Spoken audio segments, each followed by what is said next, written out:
ఢిల్లీలో ఒక ఫైర్ అయింది. కాలహర, కష్టహర, దుఃఖహర, దారిద్రహర, హర హర మహాదేవ్. ఏంది గిరీష్ సడన్గా ఈరోజు మధ్యలో మాట్లాడినావు అని అంటే నాకు ఎందుకో సంజయ్ గాంధీ పుట్టిననిపించింది. మళ్ళా ఆ మంటలలో ఇల్లు పోతే వాళ్ళకు పెద్ద హాద్సా. ఎవరికి? ఆళ్లకు మోహత్తర్మా వల్ల ఉంటారు కదా పంచాయతీలలో. ప్రాణం అనేది చాలా చిన్నది. ఎందుకని అంటే వాళ్ళు కంటనే ఉంటారు కదా.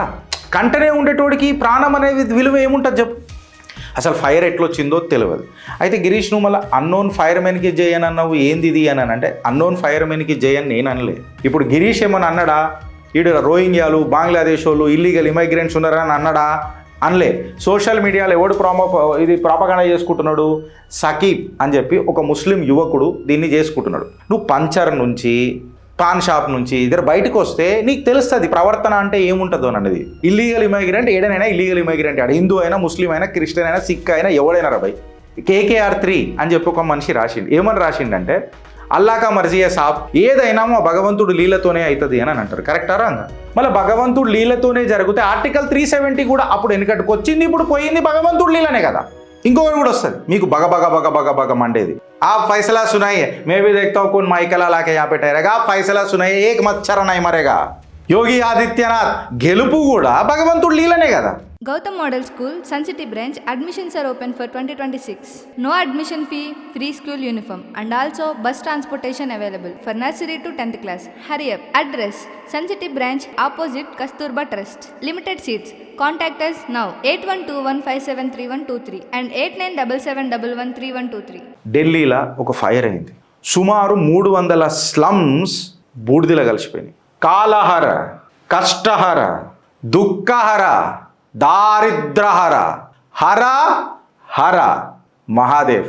నమః పార్వతీపతయే. హర హర మహాదేవ్. ఏంది గిరీష్ సడన్గా ఈరోజు మధ్యలో మాట్లాడినావు అని అంటే నాకు ఎందుకో సంజయ్ గాంధీ పుట్టిననిపించింది. మళ్ళా ఆ మంటలలో సంజయ్ గాంధీ వెనకటి గుర్తుందా? ఒక స్లమ్ము తీసి పడేసిండు ఒకసారి. ఆయన కార్కి గేట్కి అడ్డం వస్తుందనో ఏదో వస్తుందో నాకు తెలియదు, కానీ ఓ స్లమ్కి సంజయ్ గాంధీ మళ్ళీ పుట్టిండని అనిపించింది. అదేంది గిరీష్ ఒక మొహల్లా మొత్తం కాలిపోతే నువ్వు ఇట్లా మాట్లాడుతున్నావు అని అంటే నేనేం మాట్లాడతలే, నేను ఏది మాట్లాడతలే. నాకు ఇన్వెస్టిగేషన్ నడుస్తున్నప్పుడు గిరీష్ అనేటోడు అనవసరంగా గెలికించుకొని మాట్లాడాడు. 300 స్లమ్లు కాలిపోయినాయి అని అంటే సుమారు ఇదొక మ్యాసివ్ ఫైర్. ఒక ఫిష్ మార్కెట్లో ఒక మ్యాసివ్ ఫైర్ అయిందంటే ఏ ప్రాణ నష్టం జరగలేదు. అందుకే నేను ఆనందంగా ఉన్నా. ఆస్తి ఏందబ్బా, అంతే కదా. ఆస్తి ఏంది ఇవాళ పోతే రేపు మనం చేసుకోవచ్చు కదా. ప్రాణం పోతే కరెక్టా రాంగా? ఇల్లు పోతే వాళ్ళకు పెద్ద హాద్సా. ఎవరికి? ఆళ్లకు మోహత్తర్మా వల్ల ఉంటారు కదా పంచాయతీలలో, వాళ్లకు పెద్ద హాద్సా. ప్రాణం అనేది చాలా చిన్నది. ఎందుకని అంటే వాళ్ళు కంటనే ఉంటారు కదా. కంటనే ఉండేటోడికి ప్రాణం అనేది విలువ ఏముంటుంది చెప్పు. ఉండదు కదా. అయితే ఇది ఒక పెద్ద ప్యాసివ్ ఫైర్ అని అంటున్నారు. సుమారు 300 నుంచి 400 స్లమ్లు మొత్తం సంకనాకిపోయినాయి అని అంటున్నారు. అసలు ఫైర్కి ఏడికేని వచ్చిందో అని అనేది ఇంకా దర్యాప్తు సంస్థలు చెప్పలే. కాకపోతే ఢిల్లీ ఫైర్ సర్వీస్ అనేది ఇమ్మీడియట్గా రెస్పాండ్ అయింది. రెస్క్యూ ఆపరేషన్ స్టార్ట్ చేసేసింది. ఎమర్జెన్సీ కాల్ తీసుకున్న తర్వాత ఇమ్మీడియట్గా స్టార్ట్ చేసేసింది. సుమారు 1 కాదు, 2 కాదు, 3 కాదు, 23 ఫైర్ ఇంజన్లు స్పాట్లకు వచ్చినాయి. ఫైర్ ఫైటర్స్ మొత్తం దిన్ రాత్ ఒకటై ఏ ప్రాణ నష్టం జరగకుండా బయటికి గుంజిరు. ఇప్పటిదాకా నాకు తెలిసి కొన్ని గంటల పాటు మంటల నార్పనికే చాలా ప్రాబ్లం అయింది. ఎందుకు చాలా గంటల పాటు జరిగింది గిరీష్? 23 ఏమంటారు ఫైర్ ఇంజన్లు ఉన్నాక కూడా 23 ఫైర్ ఇంజన్లు కూడా ఉన్నాక కూడా ఇంతసేపు ఎందుకు పట్టింది గిరీష్ అని చెప్పి మనం మాట్లాడితే ఇక్కడ చిన్న చిన్న గల్లీలు ఉన్నాయట. సెటిల్మెంట్ చాలా డెన్స్లీ పాపులేటెడ్ ఉందంట. ఫైర్ ఫైటింగ్ ఆపరేషన్ చేయడానికి చాలా ఛాలెంజెస్ వచ్చినాయట. అయితే కొన్ని గంటల పాటు కొట్లాడిన తర్వాత ఈ మంటలతోని నిన్న పొద్దుగాల కొంచెం ఊరట కలిగిందట. అఫీషియల్స్ ఏమని చెప్తున్నారనంటే, అఫీషియల్ స్టేట్మెంట్స్ ఏమనంటే ఒక్క ప్రాణ నష్టం కూడా జరగలే, క్యాషువాలిటీస్ కూడా జరగలే, ఇంజురీలు కూడా జరగలే. ఇప్పటిదాకా ఏదైతే జరిగిందో అది ఇట్లా అని చెప్పిండ్రు. ఈ ఇన్సిడెంట్ ఇప్పుడు ఏం చేసిందనంటే కొన్ని వందల మందిని వేల మందిని నిరాశ్రయంలోనే చేసింది. ఇల్లు లేకుండా అలా చేసేసింది.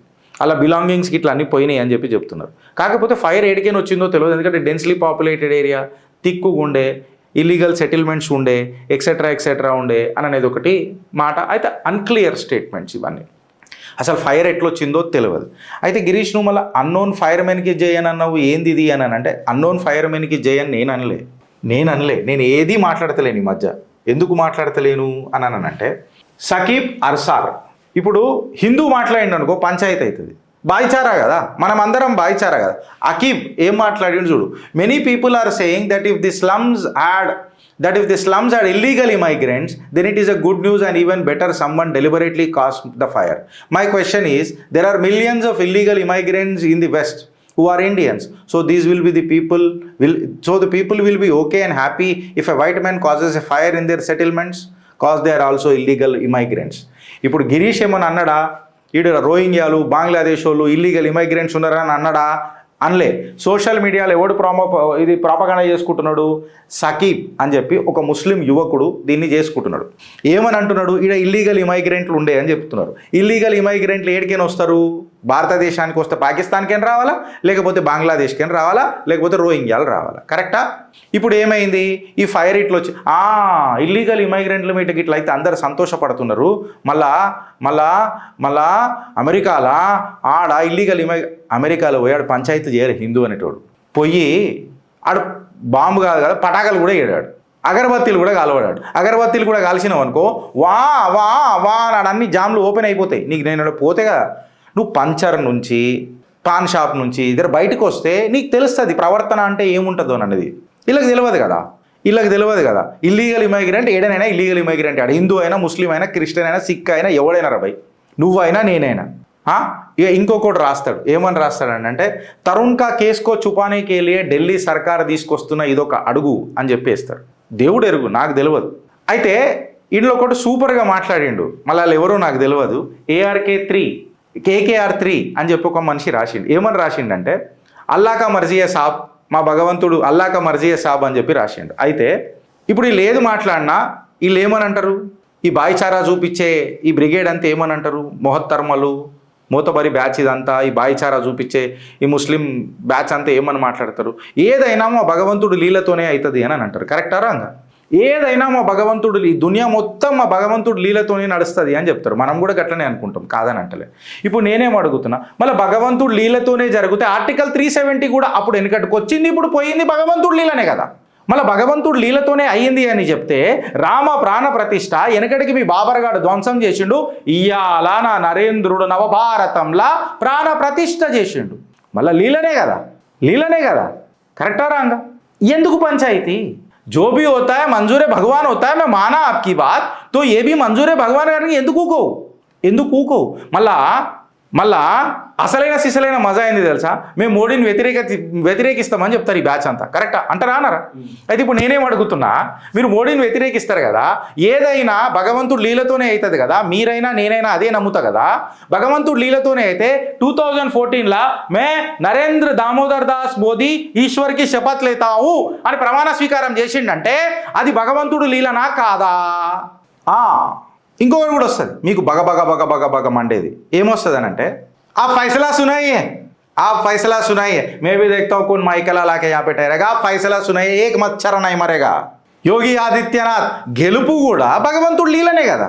ఇంకా కొంతమంది మాట్లాడతారు అంటే వీళ్ళు కొంచెం పాష్ లిబరాండోస్, వాళ్ళు ఏమంటారంటే ఇది తరుణ్ టాపిక్ నుంచి డైవర్ట్ చేయనిక చేసిరు and the biggest distraction LPG crisis అవుతుంది మొత్తం దేశంలో, దాన్ని డిస్ట్రాక్ట్ చేయనికే ఇగో ఇట్లా చేస్తుండ్రు అని చెప్తే ఎవరో ఇట్లా నడుచుకుంటూ వస్తారు.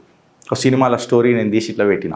సో ఇదేంది అని అంటే మళ్ళీ ఫైర్ ఎందుకు అయిందో తెలియదు. మళ్ళీ సకీబ్ చెప్పినట్టు వీళ్ళు ఇల్లీగల్ మైగ్రెంట్లు ఉంటే ఇప్పుడు వీళ్ళ ఆస్తులన్నీ ధ్వంసమైనవి. నష్టపరిహారం యాక్సెప్ట్ ప్రభుత్వాలు ఇస్తాయి కదా, ఆస్తులన్నీ ధ్వంసం అయితే నష్టపరిహారాలు ఇస్తాయి ప్రభుత్వాలు. నష్టపరిహారాలు మొత్తం నష్టపరిహారాలు ఇవ్వాలంటే నువ్వు నీ ఆధార్ కార్డు నువ్వు ఏదో నీ సిటిజన్షిప్ ప్రూవ్ చేసుకోవాలి కదా, పెట్టాలి కదా, అది రికార్డులలో ఉండాలి కదా.